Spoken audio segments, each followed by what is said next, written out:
ye twa krenke wo mamuni amanfo nkro a ejamon petrepene mpatrapa magiatum ene akekese ene abia wo bia ewie ye ba beyi ni wanwan ede asommo ensam doso na poso ni ene ya merewani enkokra no wo musa koi ekosra kenufriata ewon nkrapompune mantem finance ministry ho na ne ho omunya ye de na se woni nsese ye ka kire wo Ghana Medical Association and so the Abasa Banibon Humusuo na debt exchange program no wamo pension once and some what wamo de kanwa wabatente sukoko entity abato Sompa FM nsam twafa pono so chese Dramai Anglican Senior High School a nsuo to ye jiri omo dan ho gu fom no nyakopa yadom Vice President Dr. Alhaji Mahmoud Bamia Bamu a sesi omo ba benya dan ho foforo kra Bank of Ghana baba chire mo 44.5 billion Ghana cedis ya wanmo tabiri ya de kan 2022 budget no ho ema my Ghana yesika epejai abusia suku bia na wa twuma nwe beja South abato mpesua so na manfo de toilet egu no no entity abato Sompa FM nsam twafa pono so wie kire se MC Michael Amwuku akoho no mu a wo hwese suku no toto ya tutum no ombese bie na nkwada akwa akosua mu ade yabakwa mra shebjo fie na so so de akono yaman boni ewo ho awie su edumba tufa sabefo bia no hwe ne de akotaki abonte so setelia ye nua Christian achu ye hu no ye ko ne akwa akoboa ne akwa akohwe ye nua no ebeka we no mo ho yabobo ne nyina no asi ho konwa de baba so maria promtober kasebo abusia ya hye nso se abonta tia betimi atwa so na odama ba se yemfa seda amanyumako ahodo bi yo so senior high wan mo kura mu se twetwe eye cloud internet wo per internet papa ya entete nkoma ho nkyere wa cloud internet beboa Silent Night Guest House and Event Center say wo papa da wo to pono ne Adea wo mo ncha na wo so ba Afeya Bolivia Enterprise akwakofa Future Life Smart Food and so dia ba mizo and 5G na wie wo mukura mu sedwetwe Aperitivo bita na wanu mo tosho mo atumi adidi edin ye FIDO fido no bosia boye ho si ho da kuma bi afe Dr. Abesi kancho so wotano so patapa new site wo ba patapa junction no awoya de ni nyinata eho na no aduro no ewo asomfom ye no a yaji adwaba kenkan sem wa mamara kwaso ayeme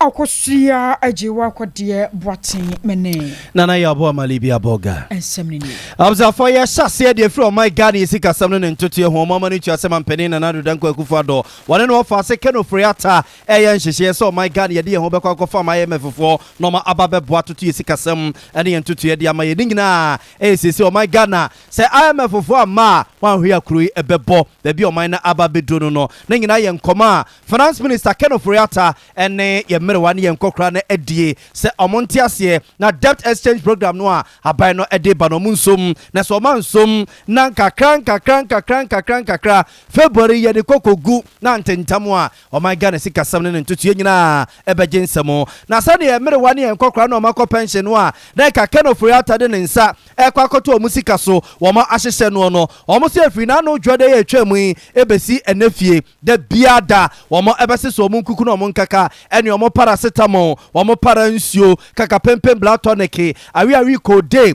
akwa finance ministry ho enkosi second friata one ne bra pani kenofo ayi nanado danko akufado ombete ase so mo mmerewa ne nkokora no musika ombe ye free debt exchange program dum de nyadea wo mo ebekofie enti ene so no wono mo ekoi na abusia ne kwa wo mo ko finance ministry ono wo duru wa ene mo nkoto mani a ma me eye Sofia Akufo a emre bi atwamu na oye oba pani a atentrene ene ho nsensam na ohweso kane chief justice ma me Sofia Akufo wo mani twa so no so aba pension ofie wo mo hwa amami anim nie Adea oso no so no eja wakọ pension bi ne sika wom eno anode ha dan eno anode chonsuo eno anode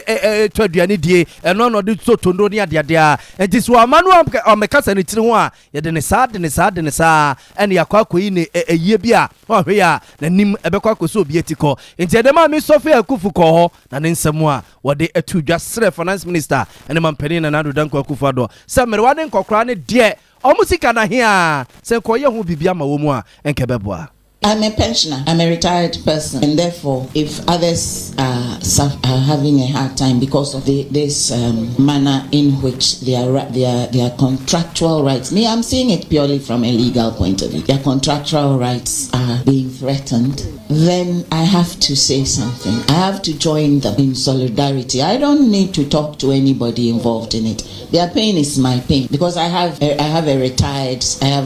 sisters, I have retired friends, and so on and so forth. When the bell tolls, it tolls for all of us. If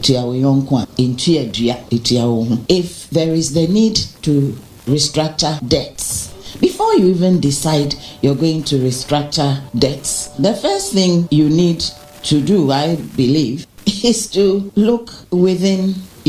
what is fully under your control and see where you can cut this, you can postpone this, you can reprioritize, and be honest with the people of Ghana. Because of A, B, C, D, E, and F, we will shelve this. We will put this on the back burner. We will prioritize this because it has to do with education, it has to do with a human life, and so on and so forth. You don't just jump at the low-hanging fruit. And the people whose money is in your hand, and you're going to tell them, okay, your money is in my hand, and this is how we're going to get it back. It's rude, it's wicked, it's unlawful, it's not right.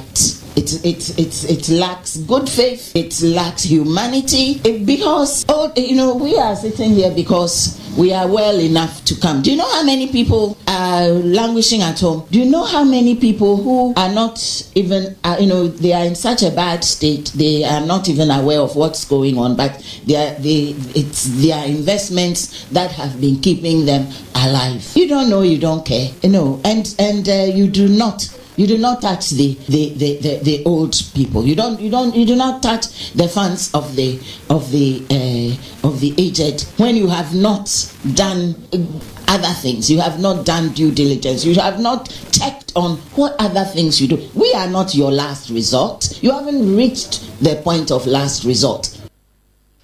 Abusuanti Ghana mrabi atwamo ye Chief Justice and ye tene nka no ma me Sofia Kufu ena ene ye mre wani ye nkokra no a wo ma akwakobo dompem o finance ministry a won kra pompemantem wako akwakoko mo ho se ye ka ye kan etua yonko ho a na etua duam o woni nua mema no mo a wo ma akọ pension tifie ye o musika ho asem ene ye ka no o wonua ma no mo a wo ma akọ pension tifie o musika ho asem ene ye ka no ono so akọ pension bi atifie Zika wansema ene yeka no na yeka nsusu no ma me Sofia Kufu ya yeka no ho asemi wonye nchen kra o mampani na nado danko Kufu ado na busuani ne sister menka ne sa ne nua ba pa ni mpon ene ma me eye Sofia Kufu yeka no ho asemi na ensamtwafo ma na nso a yesa busa ma me Sofia Kufu se baby ejina sese ya mo ba begu ha ya na wotwe muanie finance minister nya na dwene so obaye musika de afri mu a asa chenchene a debt exchange no wode mo bewura mu bie no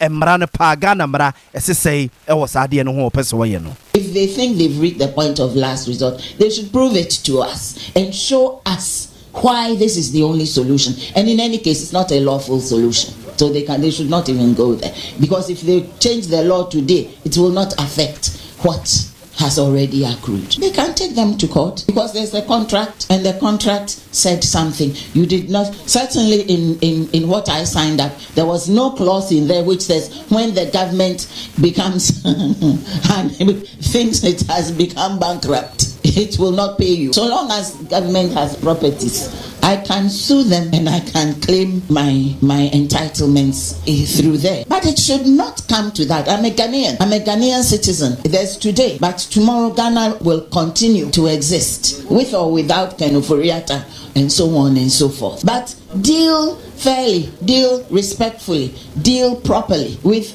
people whose rights you're trying to trample on. And you're trying to use cajolement and dubious arguments and sentimentality. Listen, when you are old, when you're a pensioner, when you know where every penny you spend and need comes from, sentiment does not arise. It's what is right that matters. So the years we've got left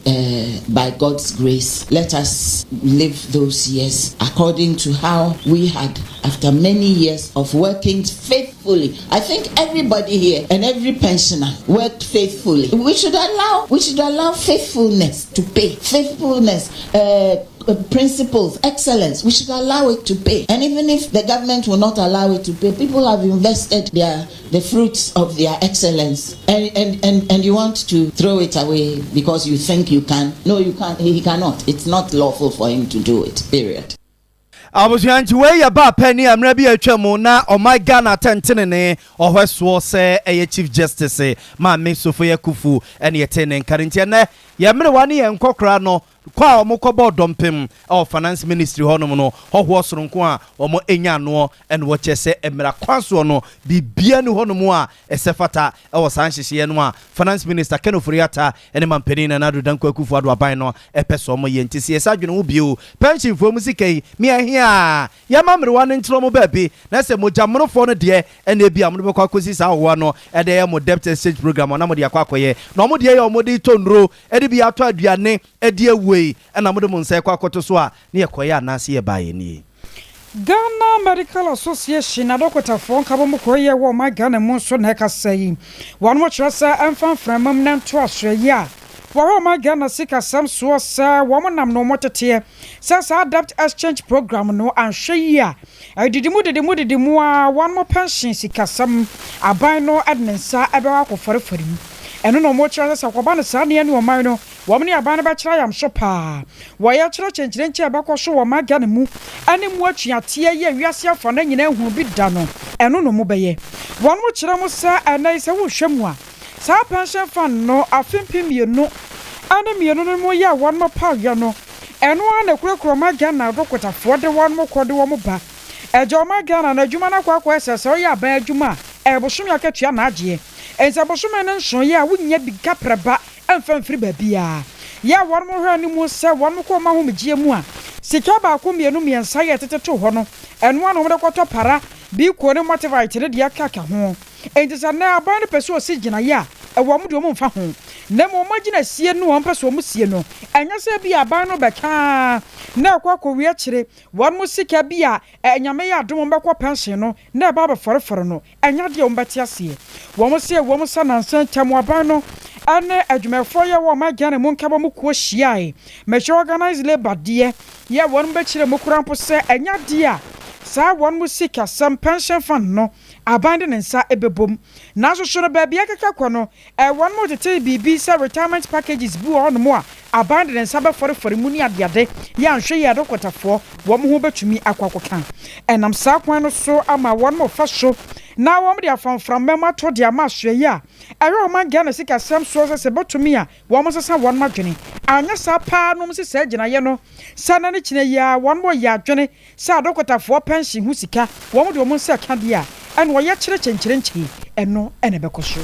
Osia yeguso de mo gina IMF ne debt exchange program wa so for we sika sano no ntotua so ne mampani na Nadu Danko Akufo ado na ban wo so wo de ba enam so ma ba bia befa bia hon komo ya dana prawanam we ne dwe sa na Professor John Gati ya on the oye na djuma at University of Cape Coast na oye ne se obi bia obegina baabi akase mampani na Nadu Danko Akufo ado na mamuo no ene Ghana ya ba bedru owo ene nkwankwanta se IMF fo ama no mama meduma moya Ghana economy no begiegu Ghana begiegu a tese yentimi nya hwema ne nyeye no professor se onu obia ya adwene sa kwan so a enye yie se Ghana ba bia ya ba bedru no IMF fo ne betimi age yen yetoto ye niam ya ye betimi agire se ba ka hye so a na no juada no a ye merewa ene ye nkwakrafo ne hye wo mo picketing yase finance minister kokoshia wonum ade to omanim so obesere wonum se so man tiase amia for man share debt exchange program num na ade ne kra amfa na ye nkoduru match na IMF vozika ne maya Ghana economy no abegiegu eno na prof kire se obi bi obegina ba bia kasa ansem no wone wo mo nyadwene Ghana ye meduru sa empemprenso no na sa asem wenti yanko ama no so ne ani opani Christian Techi Jan kwasi broni kan se ba ne sikasa no ntutu mu a wa bene mu kwasi broni kan se financial expert esa so ye banking consultant yenko na yene ne nkodi nkomo opani yamo ha o Major Similia. Me yiri se mpom ye. Nyame ade me ho ye pa. Na se IMF di we ama Ghana ye betima survive. In short, no, you will survive cry. I feel no intimate change here. The estimation should be somewhere around by June, dear. Na say program na intima ama credibility in terms of policy. And if you even yes so assign their sort 1 or 2 things be out. It will be very difficult even for government to meet consumable needs. I know, yeah, monthly salaries. Abaya ketia for more mujis kefi abaya hokra mpono. By June, na sa name na cry nyamba really yes kevia and cry on bedding. It is very, very expedient. Say, give it me a secure that deal no na at me amayen. A bit of stability as far as our economic management is concerned. Na opening me sure say na cost of finance ministry ye mere wan ye nkokra e ko picket ho no mo ese debt exchange program ye nyu omum free no odi wani edi akiri o hwa enne kra no ma me sofa ye kufu Ghana ye former chief justice adjoin wo mo ho a woni omum nyina e na picket ye e di aden kwa na kenofriata ene finance ministry no wo ma ye ne se chinchirin a so man family wan nkokra no anhye saa wo ma de mu a enyeye ede enku wo yi omu free mu a enyeye ana ade ne beje agu ana. Okay, so I think what is happening is that you share jumadi aban share kane no a or the pension fund eka ho pension fund ne ye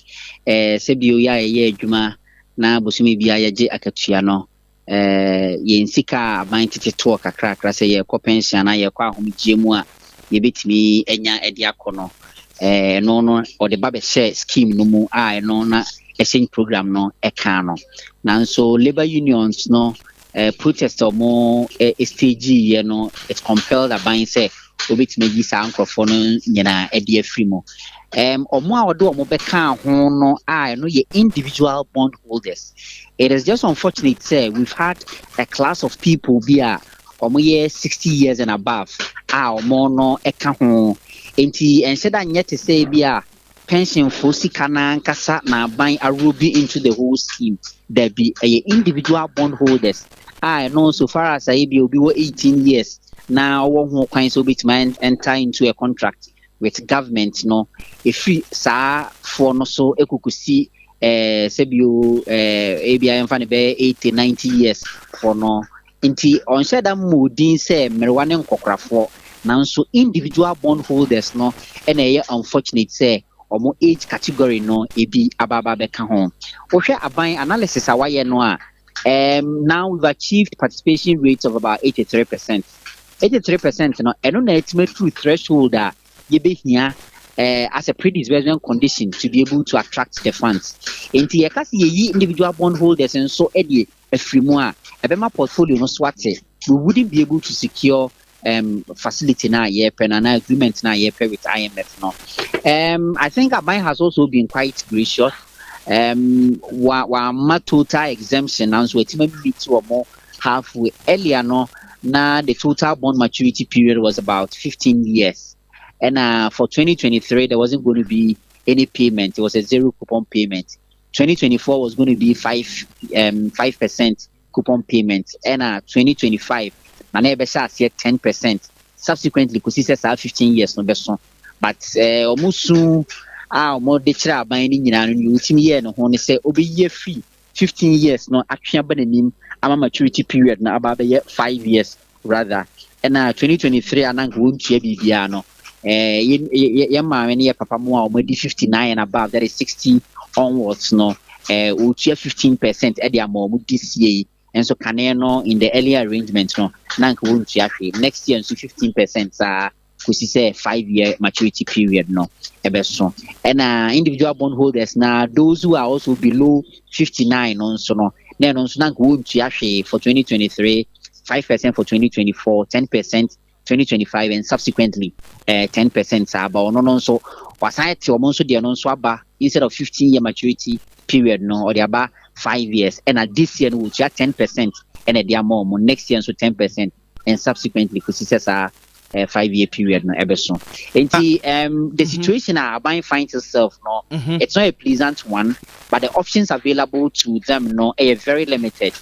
we have no other choice than to just go for such austerity measures. Na openi techi janye yen hwe ni say so say 1 billion and ye hwe ni mo say afibia IMF edebe maya Ghana enye Bank of Ghana ni siwi afibia ban print sika ejadenti ni yen print sika no ne yen fa ntuetwe ye ho aka aban the contractors ka aban the pensioners ka womo nya abrofo womo nya woho womo ye maima yen print ye yen fa ntuetwe ho aka enfan solve your problems bi mo se inflation be kosoro inflation ne kosoro a Bank of Ghana kro no and finance ministry kro no a ebetimi afakwan bi so atwe sika ne kakran e the free system ni mu am yakwa anim ana no na enye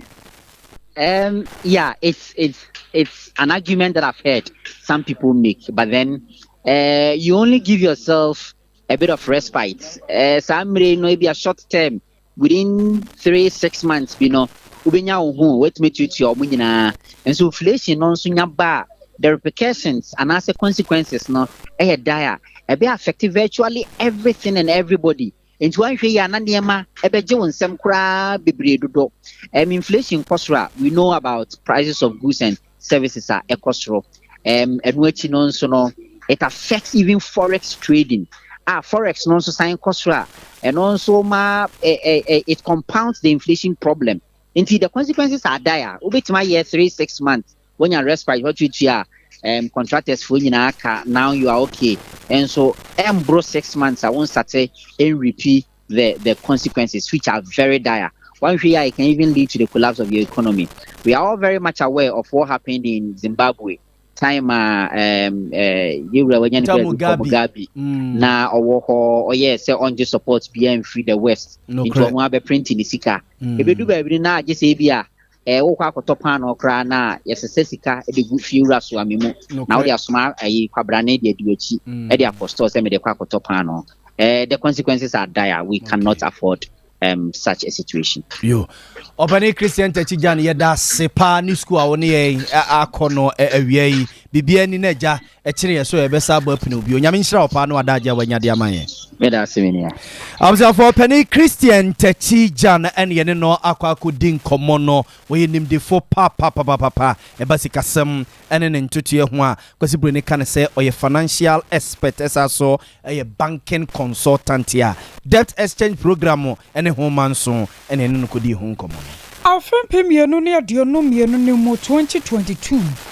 abaka kuma bia ma afena kona wie no yatete bibi se o ma Ghana sika kra bia batan Bank of Ghana and yesika twitwiri die 44.5 billion Ghana cedis nyeska to akura ana wo man na kwa mabosika sam no one more dia show musa ne be na betumi agina na so na enhwe fam kura ebi mokura mpo de betu dwa kire musa wo makotwa sika ade agum musa ne be ya Ghana yesika sam no abasan so fa no tuma pade afra biem asam ne ba no ekwa eba ye twen ne sra na abasa ebi mo kira sa ma man na boka ane de aka ka ho enam so ama Bank of Ghana ade abato dwa akirem se ja anya de adwene pa se da bia wo gya so ne moma ba ne sa wo hwese ne IMF hwehye ne o ma Ghana de ne kono a na no akwa den yeso man wo soro yiri asase yiri ye ne ba bia se ye bekose Bank of Ghana bebamuo na won matumi atabri sika twitwiri die aso man na sene ne yesika sam atumi agina so ejise ne akwa ba ne sane ne papi no aka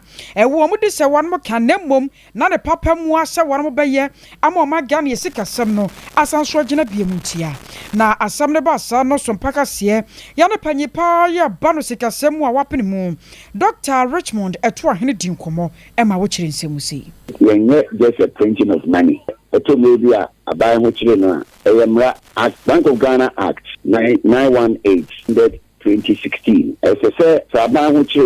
which we call Bank of Ghana, no more 5% of the total revenue achieved last year. Not above 5%, above 5%, as I said, Minister of the Finance or the Bank Parliament for ratification, they are above 5%. Now, because the printing of money, and yeah, just the printing of money. If you want to buy no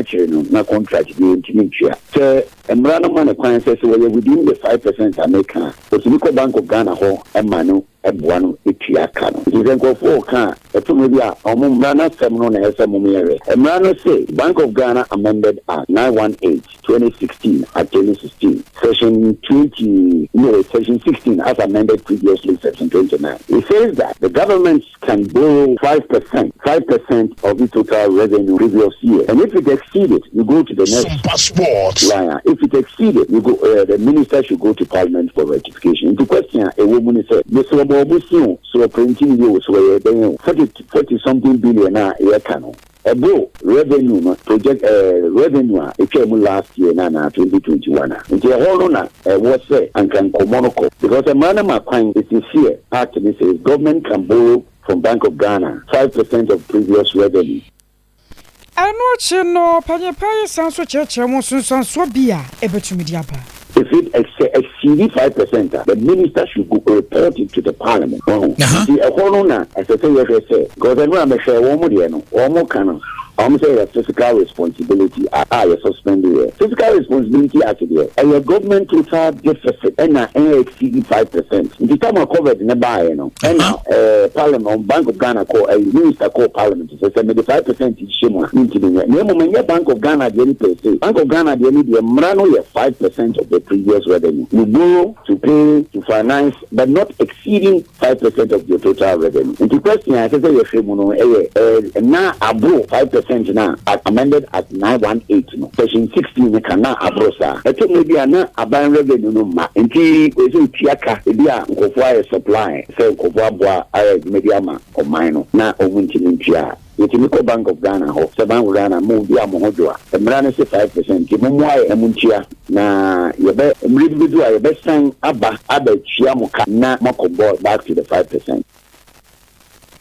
Near turning K, I Dr. Richmond at 200 one of Banisika Semwa wa Benimu Papa, and I watch them more animal to a Bank of Ghana. 1 yen. I was here to say, come on, says Sompa 93.1 FM. You are prem to break us and some no. Baby, I will be at the Gusua. Ya de Emma Mosta be and Wajentre and on Susie for Becca home. Wabra, okay, away social media platforms are doing in us so over Facebook. Wa a high Sompa 93.1 FM, Sompa 93.1 FM, and a YouTube, Sompa TV Ghana, Sompa TV Ghana. Wajentre on Susie or the Biabia on moi, and some Abro Brucey or on Susie and Wajentre Baffa. You Gusua Becca. Ne beken kadi amamom sa wote enka osunyan ene ne mpotemu a aha Sompa 98.9 FM Sompa 98.9 FM ene Kumase asante mantem ne mpotemu nyina Sompa 93.1 FM ene busuya masuguso amuti no kase na wiye ne sente no Jibebia, and toss in inform call a Chumango be a gas out about on Pesuaso. Nabuzia Chumango be a gas out about on Pesuasoa, Yedemo Ekri, Suku be a war a honjo crobia, a one potem one of my friends say a honjo, Nabusia, Yentiti and Sam for the toilet pa 77 producer, Ibini. Edi gusku no koni gusku osa primary no man yeguo JSS no man koni yeguo and I'm so my teacher for no bufui no mututu school nim says the krone moa Emma said ni pa bon for no a wo mo yesa de ne ntimi ntuo ma se de a ehun hia so mo tena school mo no mo so mo kire nkwada na de wo mututu school num epomo ba bi kokotena na ntete abato so performance am chefa pono so kire se abankra chepani a owo mpatam ho no mo Michael Amwuku Tisa Semia to America ko hono mo a wone kromo mpanimfo ene wone yakabia wo munyina akwa kosia ahwe akane obia siene mo kasezuku no wone mo abia enkwada ese komu adekire ene adesua Michael Amwuku ede sansem wi eto adehye nanim nim mo amode boye mo kira ye makwan a awfu komu no mo adi ane dance binim mo kura no mo a sesi ya there are awfu birim a ye makwan kura na omo san epe achichefo yo just because omo ay busy so I say enti e kira say akachefo na pa for so much man ade no omo so ya boy kwan pi so ya che azuma abese o hwe mredo do a e manu edi akachefo no nsam no a e do so be brisen mredo do a omo di about time did you say omo ades wona kase na omo yeden omo yi free e awfo so te sabe se obi boa so akwan so na se wan fa di bi ama no dwumadi a wo ye no wan fa kwan bi so ammoa no anhyere nkran ama wa anye se de be ya de mfa so de bebre wo ba no a na kwan bi so no na wan kasa na wo di ogu enya nti de meka asa akichafo no na akichafo no de omoso bomaye because wa sro so benya akoso nya abadaye no abotre na omode ahwe ye maro amaye because media minim say teacher for na ma omaye o teacher for na ya amaye it is omaye no teacher for na wo no wa abotre e wada age say be ye ahwe maro dia so manda kin so Adea aban ko antimi nya bibia aban sede se wo school aban sede se wo si hospital aban sede se wo kwan aban sede se wo si siku nanso so sede nyina anim no aban nko antimi nya ni saba ba ye na saba ema medru ho no a na ye ne tase se bibi na ekoso se me fa se bia robbery na ekoso na se say yenhwe ehun asem kan yase yenhwe ehun asem kan aban bi aban bebeduro no na boni ne abisia na ere dasia abusuanti we abaka chepani o watchuma nwa beja south abaton pesua sonkawie Michael Amwauku ena yete ne nkane no akire nana osei tutua yesi wo pa asambere ma yedie e o se obisiase ene ne mpotamu suso de sansemu yi etu adehye nenem Honorable Amwa Awuku ene assembly empanimfo no atumo ahojo ai peso so ya hye wo besia se electoral area nyame na ye di kan dia da ho ase se wo mu adwen ye ho na se siku a ewo ho no empuma ni Honorable assembly adia to wo so se siri wo kire ya na wo mu empanimfo aba ba he ya hye aprono ane mpoma ni apprentice school no na bi a achechima bia ni afiesie na ahye krono anunyam enti ene ye ahodo man ye hia ye no ye hebe assembly no amwa ukuri ne nkrofo abaya ye saje ensem because school no ye tie ye nya I say somewhere 1964 acha edi sana du tampen so na Honorable Amwa Uku ene ne nfo aba ada fasiku ya to makoma so se wo mu baba be sie aye no se ne be ya karabe ha mayen dia ja Honorable Nana Osei Tutu yesi wo pa asambere ma yedi e wo hye obisiase ne mpotamu eno no so asem no de na no tu mu bie no na jase hino wo ahojo Nana Kwame Sapon so no e de nsem sei etu adehye nenim wa ba no ye dara si e do ma sipa ma ya de yami show mu wata boy anomba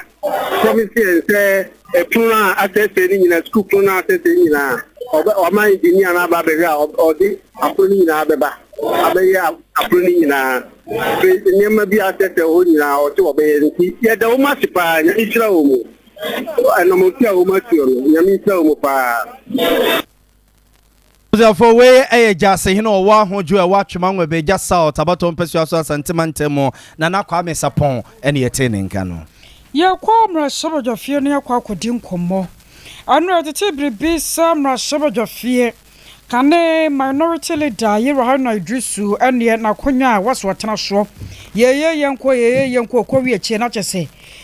won mu hu akonya kora won mo fama no ntena so mra shebedefie ho nsem ekoye bebrebe ena so biem ye se ekone akwakohwe se afedie wanya akonya tena so na na tena bia no etesei na na ya twetwe ni yama ne boni na na ma he meji so minia eni yama mboko de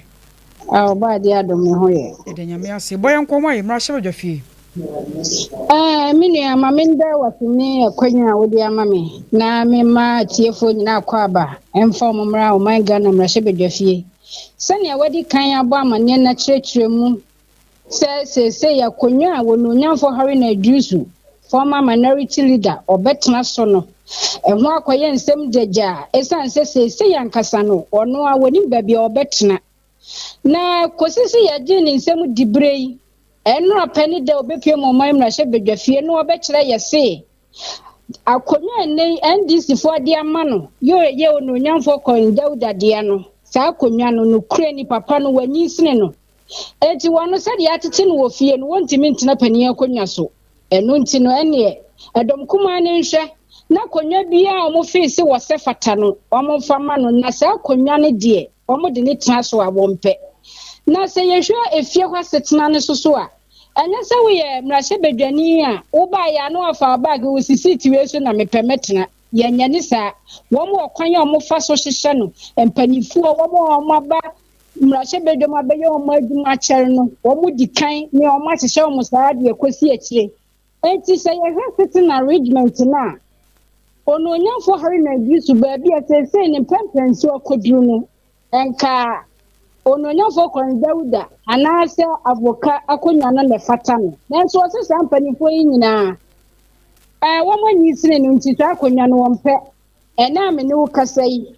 enya dia na se bejafi owo ha say bia owo no office and asa watu kwan bi de eno de mintumi enkasa mfa ho na no won makwasetan na me o say and I'm Rasha for one more tenasi. And now one more tenasi na minia asamba kum you be a dap no so and he said young and any so man panina na the bank for kufuado or then I bind in sister dear ba yeah for domestic debt exchange program a kwanya and they are by fossil na a car yeah dear one who kwanya be first word to your name for IMF I see a quadrum well from Munchino. One more to me, the Abuaye. Nasa, as a moment, penny de Bayano, and Crawford Bracasa for whom a don command. Okay, coming up upon training, cutting whom fifty, Yanuan is saying, I mean. So be better to tennis, born the more than the Sika to bank, none on their buy say. What did any sis offer? Nada our power dear momono, a don command the treasure there be. And no namuso and my speaker, Esha, ye say. And also for her, my sick Samson, when you're for Kino for Riata, one no my Marshebedefie. Now one no missing Konya, and church the policy principle, a Quanya war faso, name post the parliament wide been Chebia, one more dear mano. Na Minia and a brave Fianuka Sitna, now on for Alexander Fenner Marking, deputy majority leader, would know on for Senator Minister Bunsanemu. No, did you maybe and now watch your baby Simono. Or did two Mrashebedefone and what say, say, Namia Dumwa, Yawa de dear Nimia, Bushimia, a woman, need their tosu dinsnia, a ya dear my put on some for no for Kino for Riata, or Baba Bepio on my Mrashebedefie. Now only Mrashebedefone bedin common, actual Quaya nay domestic debt exchange program, a Quaya Nabino episode de Fafu. Name po, and Wabia Mrashebedana what the Buano, one also was some agony quampaso. Na enu achi no ononya for afenyo di tuja se enka omu hwe animu se nyame ya adumu awukoda bosumi ya ewo mi de to so dunum abato commission ya ma mi je mesa da no obeba o mai Mrashebedefie no di CI 2023 e di abetu Mrashebedananim ekwanye ne wo faso na yenuane ma omodi mfishe dun watwe omudin bia kwa bato omanim na mpo wase gina enu aso e de ato afi 2024 abano wakyere senka yewukoda nanso edom kuma no ba no dani atofo senfe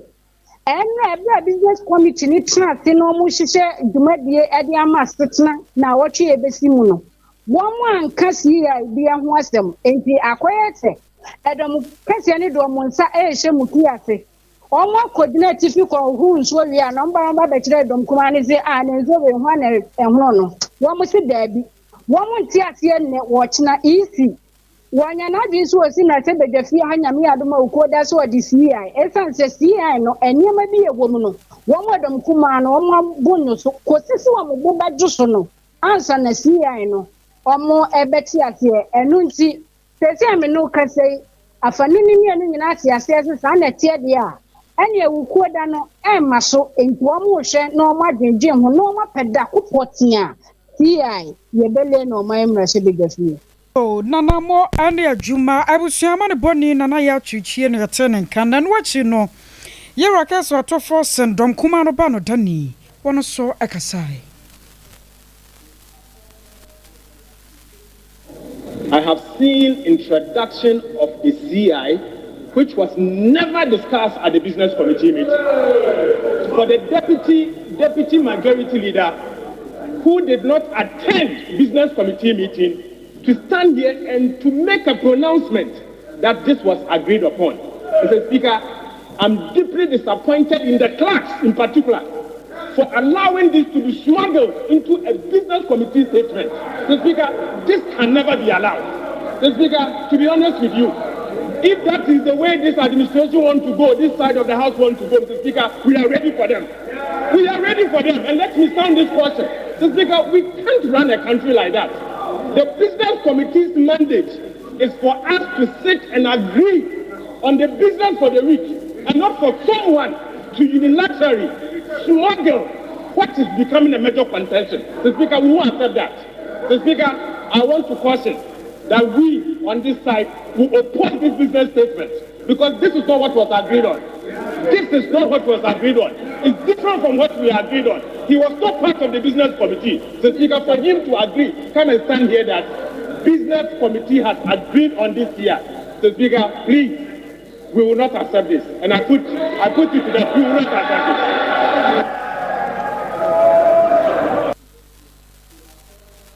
this. So, you're a case to force some donkuma no banotani. Anna ya turning king. Abusia ya na se kakra ya dia seda ema mizo fruit drink. Mesra weekend isa wo ye o ya wedding o ya party. Ya wo ye bia o ya drink na dia serve wase a ye mizo fruit drink. E na make am for dia ma wo. Ya wone mango ho, ya wone pineapple ho, ya wono melons e wo ho, ene ya wo ba kwa ya ka fruit ni nyina e dia bomsa e de papa Edo enya sem keto akra mesra so pedudu atu atone a na do ani ache Sompa FM ya promises e woso me ha sei dewa egua na ya sese egu kam na de akoba bia wo bia no yi ni wanwan ama mansan enya bi ato ena 5G open energy soronko na de abadwuma 5G ne ye kamfo de amawo hanuani no papa ne gumu jensin wom griti wom grapes wom guarana ene wonu nyina bi wo mu a menem mo je ne de na sama vim na de aye adwuma bia bi mema no so boyen me yetimi tuye pa mpam senya media ne munyamboa ema na sembam 5G ene ye kamfo de amawo say energy nko ade a masa obia 5G ene ye no mo 0246 270251 0246 270251 pebi na ebobo ena mami abe heba clinic me se be ma fu to panye ne esunyin se obi amfa bi me se woda be ma oyare pa koma me abe ho na yankase be bidro ya ye de suruwisa formuisa hwentia ne akekado kakra wono no ena ode sa oyade e ba ne se okwa akudo nsuru aba no a otade twero wan wona ntem no opese so bai tre wa na otimi de denden no awo mremremre nim no watimu da bema eyema me abi ho ena me kan fodi ama wo oba fibroid bema etwo no kra de ese ma ne nyina ese munya bi etwo ene ade ni nyina woyi wa bra won fa se kanka wo obu nsa wa ya se kawo he flow no inseda ma 2-3 days na twa koma me abi ho obemu adura nom ena sickle cell ne prostate cancer nom ene gonorrhea hepatitis ne diabetes ene ho test ne ho scan de wotenete ye wota no so apatra pa ha ya new site ho nom no wa frɛ no 0243 345392 0243 345392 nani mami abe eni enkomo apparativo eno so ene ye bobo me se onimo bi wo Italy abonten so a frenebusa ne se apparativo no ete sei ede ade na eye ede ama ni pedua no ohuru wuntini mu nyina ohuru wuntini mu ama moja no etimi flow kotre betri ti de bia hoden de bia wo ye young girl de bia wo ye young boy a okoba we eye apparativo bita ho asem ene ye kade kire we obia timi num bi wo ye pani wo ye akokora wo ye abrewa wo ye akwada obia apparativo bita ho asem ene ye ka ede akire we for 0246 270221 0246 270221 na apparativo bitese upebiato odo ani cha Sompa FM ya premises ase also amia oba obenya bi ato okay mamenfa cloud internet Ghana ensoso open internet ya enkototo ne pa na enkonyin se waso a abusua make am for cloud internet Ghana the amount ejina so chireben echesubonti mu koko na jira so sa o browse na o download na o de WhatsApp na o de Facebook na amount for TikTok ya be o de yebisa cloud internet Ghana seba ne internet connectivity pa abusua cloud internet Ghana ye ka ho asem de akire wo ba bia wo Ghana bia ewiase ba bia upe internet e de yadwuma masa cloud internet na wo se oba ye wo Kumase ayi tech ya top high hono ayi abrosan no a ayi Kumawuma rural bank wo mu no e ho ne wo opposite Love FM e ho ne wo for 0202699110 0202699110 na ene cloud internet for eni enkomo abusua ye nyina we so na ye na ye ho entwesi kakra bi mra na ye ba ye demo ebekọ Turkey ye tete nsem edi free Turkey ye nua Christiana Chu ye tete nsem edi free Turkey wo mo ekire se edan na otim no edan ne ye dan a na efa nipa 1000 ana na tim na 250 apartment na yesi abrofo no akohu bibi wo dan ne mu ya ekire se Christiana Chu etiase ye nkomra ne nkodi nkomo Ghana Fue! Yay! Fido Asisemo! My people! Fido transformed Dema app. The new Fido app is pink and much more. Yes, your loans got quicker, simpler, and friendlier. And your loans in Kwa, ya add the Fido score. Ya de Pwauma unya besia kesie. Ane insihu kakra bipe. Entifa wo Android phone. Na install Fido app every Google Play Store. Sisia. Ana dial *711*999#. Channel Sosa Comfortos. Fido any agent bia. Untueska ansi ya maubesia. Ekwena befaso enya loan. Ene se ube download the app no ewo Google Play Store. Fido. Fido. Endless opportunities. Sesia Ghana hade open internet papa eye smooth eye fast bemo waye dia we bia with speed dia eye Cloud Ghana internet and fa ho ne ba bia wo hye say a new site and a rural area Cloud Ghana chow internet ni tuma say demo ani entertainko na ne speed ne so de wo hu ne seso da say dwumem efie ana ba bia wo hia internet bia de and no ane Cloud Ghana internet sa santamemu hanko na wo dia wuni how kra Cloud Ghana na Ghana ha or provide internet connectivity and twitchini muntwitwensi a dem say smooth dia wodi bia a content term so the mouth say Wi-Fi and hotspot deployment CCTV camera installation IPVT installation net surveillance digital security locks and a web hosting there Cloud Ghana internet service and kwana and you hamo and fa ho ne ba bia wo Cloud Ghana e twa say wo demo any speed ne dia esuni seso esubimba Ghana hada simple Unya how bia you provided 24-hour support demand ye mrantie no wo frey ya ne adru hodadada or how bia sane tie bia ya son no the amount what to me akoso the internet na digumedie bia wudi bia o pay cha kwan ya top high opposite Love FM ye ne kwama rural bank na wo dan bakum free Mr Internet was 0202699110 ana 0244601933 ubetumi so send a mail was support@cloudghana.com. Cloud Ghana Internet. The future can't wait. Sompa. Abusua sama makwaba bioba Sompa FM ye wi aprem tebreka sie so ye nto aso ne mfa monko adwira bonten so sambeka hyene so na no dwada na insubransam bi tigu asantemantema ya ekowi ase na adwiraman Anglican Senior High School abusua mo dining school omo dining ho nyina adwira gufom swapa ne wo se chese wi ase kra na prepran kwara ne dodo no a emase ne mo kase ebi ededa ya sabia doctor for ehwe wunum na entity Sompa FM in some for pronunciation we Vice President Dr. Alhaji Mahmoud Bamia Bem amwahye se nani kire ya get fund mpenu fon tabrisika enko adwira na Adwiraman Anglican Senior High School omodane ho na ejurigu ye no omo enkukukuru no munsi papa ebeso abaya trawa amankoda na atenam asuade edidie na adwirahene Berima Austerity a otoso mienu na ekwa probo school honomu a ode sansemi ekoto nkwada no ene achechefo na nim be nene na nsasa nene na asemo esi school ano na nya asem papa na areho panyi bi ate ho asem a na nakomatu ye den ne ba se edan anase rufu etime buogu nkwala so na nipa ba kokura hu awofo mo ho nyina no nyankopon eka obi aho na obi ho akoka asem we kire no wonkra wasi enkwala ebru be 40 enkwala be 50 na sa adi we etime buogu wo so a dum dika bi tase nipa se ne wuye tinyamenti nipa ba kokura hu nimo epipira ne se enkwala ba ko mienu bi na mu buye ne ade ne to we de ye fa honkura to America te ye baya yesoso ya base ye nyina ye bechichi ye hore ene Ghana mampani abedi chire ene nam ye adwuma mitro mika koka chensese ono so ni kurom ne adwira o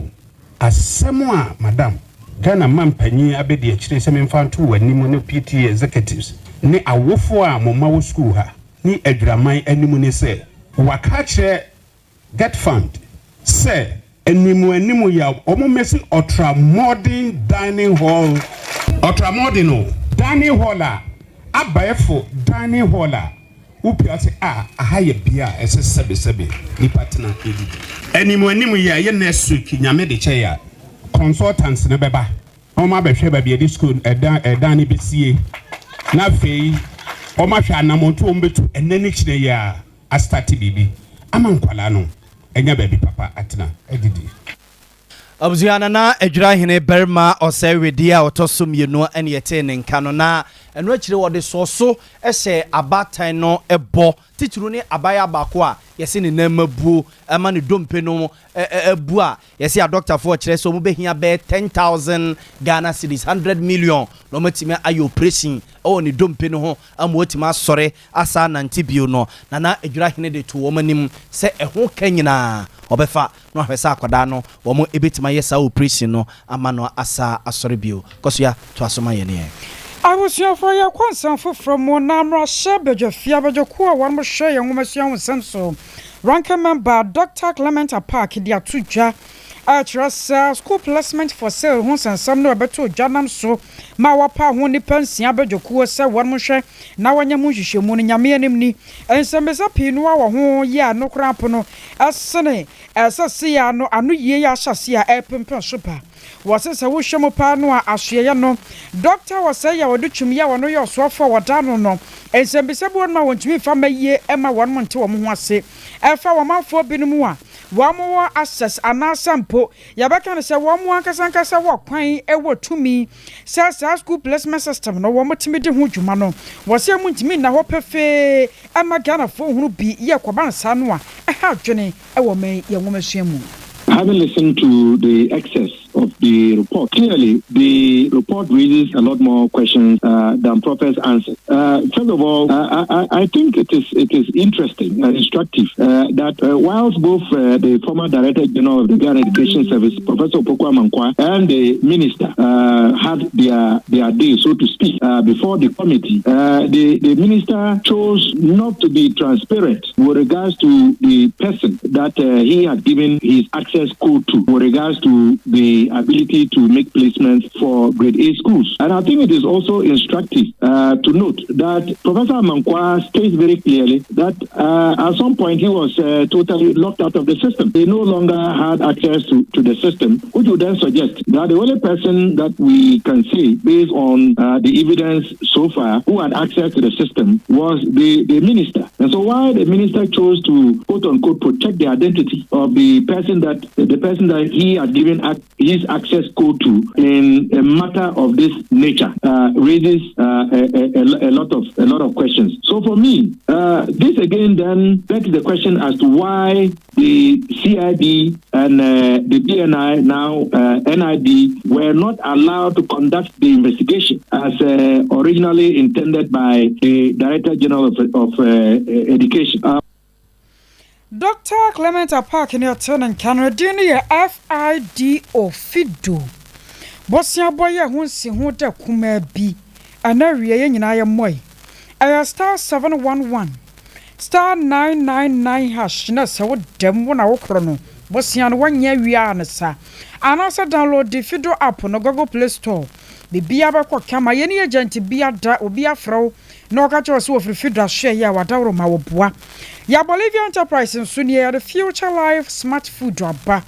where 23 vitamins and minerals, so 19 amino acid, omega-3 wom, selenium, high energy, protein, dietary fiber. Then you know that some must say chum. A buan quadra buan penny to wood, you know, ne yo ni peduum juma. As so yard when you know, I see Chilania, the pressure. Then you know, de free wama wato. Your Future Life Zero, Future Life Oat, Future Life Protein, and of a smart fiber so ho motabella. Then you know da ewe drama so. So for alignment, ya ne moti home. And it is anymore 0246 010150 0246 010150 and after 0242 878-090. Abuja yenko amano so na yenko teki abonten so eni enua kobije enkudi nkomo sane ade isi na no eye dwada eye kwasiada homache ade echene dwada ebesi enne onua na adom yen abibia ye koho ne yakobusa akwakosi sei enkosi sei enua Christianachu ye behu no ye hu se wotenkwam anasese ne sitie bia no nyade ebeja ho no moko Kobi, good afternoon. Good afternoon. Na mejimedi se adechi nei mo ho ye nyame adom. Yakopon adaroma ye ho ya dan meka. Botu ya botu basi ho. Yo, ye da erade ase. Kobi, sani ada odom ye no latest NSA Christianachu latest pa NSA adechi ye. Bedasi mefa match right ne workers ni enokre eno kakra na latest kakra e ho yo ho no na embassy so because one person be me news be right now situation the attention is abem nso unya obi update the only thing I make na can say ye ne many adwetwen kombo I escape ma and a message or send it by on one kasa apetim omo digi for nti omo hono ma they are still digging me pacho Kobi pacho say ka obegina ye kakra dia ma yasa homa na twitwini mu na o se hwan na akopen krofo a wo mo ekotu amana no ahwehwe Christianachu no Bernard Mensah a manager the deal na I escape make a crack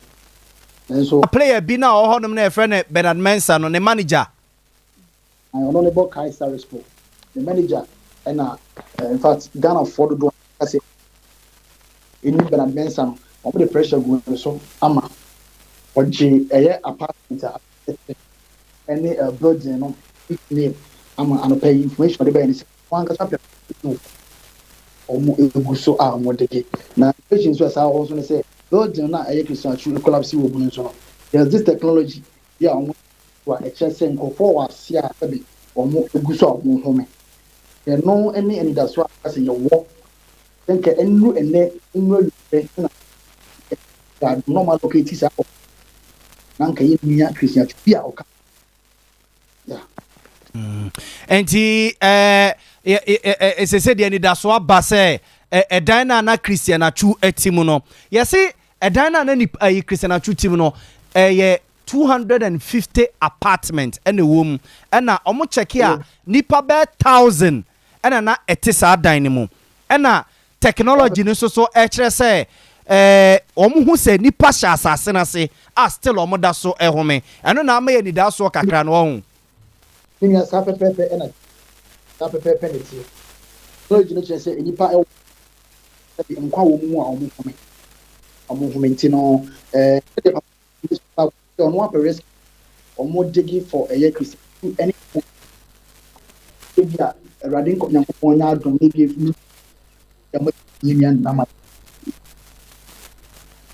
okay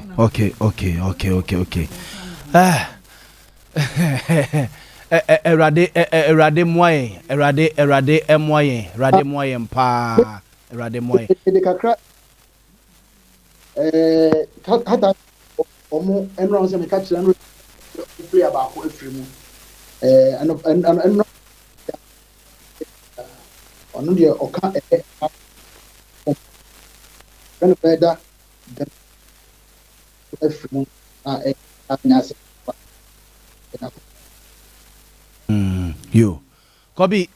Kobi de me emfansia me gidi se mo baby a mo wo no se ne na na wo ka kire se yes se still a earthquake no e bi da so sha asase na se ne betima sa wo so no ho anytime bia no me gima di se baby a mo no mo ye safe a monte hwe de because enra yam si ye kakra elokrani the first day ni kire mo se opo I can't Ghana. I can say I have from Afad. That's the day Baby Sibiano or message across board. Why we should take into no say idea to in your messages. I say keep the soon to the and you be quite but enter your idea. Message ain't him could have was soon to our womb. Yes, I damn my diabon by maybe be a crump my crap. Okay. Kobi, ye de nyame jam why? Ye de nyame jam pa nti bibia ni so a obeti enka why? Eraden ka mo. You eraden ka moso mo ho pa. Abzafo ye nua Kobi J ena yasa akọ ne nchen e wo Turkey abonten so a latest e wo ho ye se Ghana player ba ko a no so wo ho no mo ye Bernard ye friends Tepateus de aha wono so yese ne manager e wo krom ho ti ne manager no e na wakohwe edan property ana achu atimu no e na wapenipa ama omutu edan no omutu dan no akofom ehu se so mbehu atu a wo mo ehu no but and that's what aba ne yese abrofo no technology bi e na omode akọ edan na Christian achu atimu no edan ne yese nya dan keto o abrosa tenten na achu no kra ne yese ba bia na owo no na owo 9th floor na kese abrosa no to aso sa tenten na ne to so nkono no eho na achutie na omde machine koto ho nom no na machine na ma hu se nipa bebre sha asase na se a still omuguso homie ano na ma ye ni da so se eja efri ne ekosi ne kira memene na ade nchi ne kosi adade eja bibi papa bi ebe free Nazareth aba ye da so akutagidie mu achutiase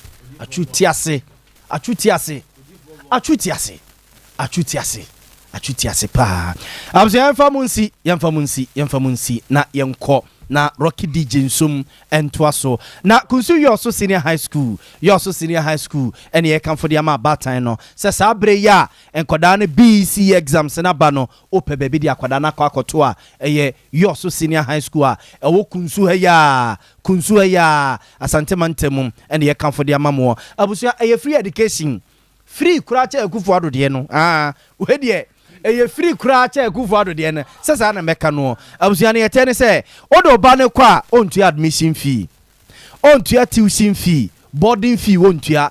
books akwada no no a wo kosua no ontua kapre past questions ye be ma kola na ma na sua amana tima akotwa wase exams no ye to de amana free ena aduane odie ontua kapre free